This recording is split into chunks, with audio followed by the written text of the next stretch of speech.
the landscape of mantle cell lymphoma certainly has changed by the introduction of novel agents. And I think it is now very, approachable for majority of the mantle cell lymphoma patients. We are continue to experiment with more personalized and individualized therapy. The goal is to really optimize effectiveness and try to reduce side effects and continue to maintain and if possible, to improve quality of life. So I think those are the objectives, I think.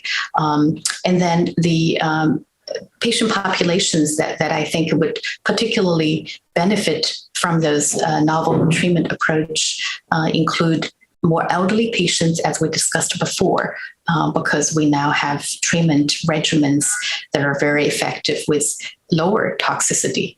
And then the other patient population are those with high-risk disease features, such as TP53 mutations, as you know, that they don't do very well with chemoimmunotherapy.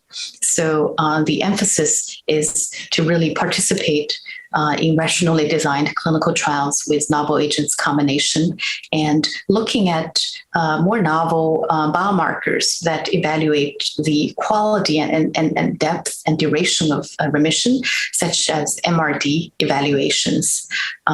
So some examples of that, including the AIM study. It's a phase 2 study that looking at combination of ibrutinib with venetoclax, and it included patients with very high risk disease risk factors such as TP53, and it preliminarily, the outcome looks very promising.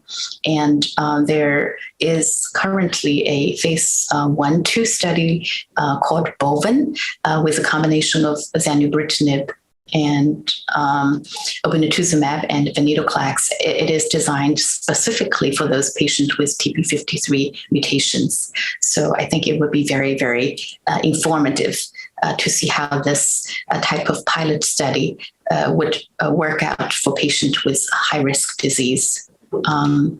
And I think finally, now that the novel agent combination seems to be working quite well, at least in the earlier pilot study settings. The other question to ask naturally is that for patients, especially those with low and intermediate risk factor, and co-weight device a strategy to minimize toxicity, right?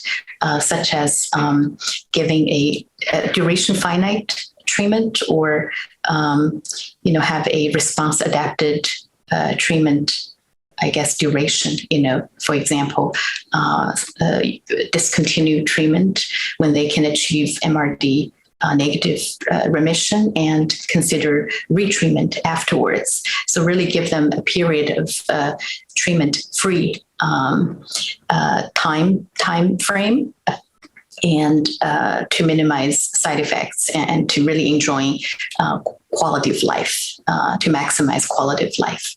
So I think all of those approaches are very, very exciting, and I think it's going to bring a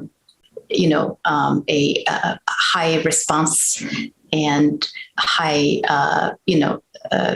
survival outcome and improved quality of life for our patients with mantle cell lymphoma. So I'm very excited for the upcoming landscape and the potentials of novel treatment therapy.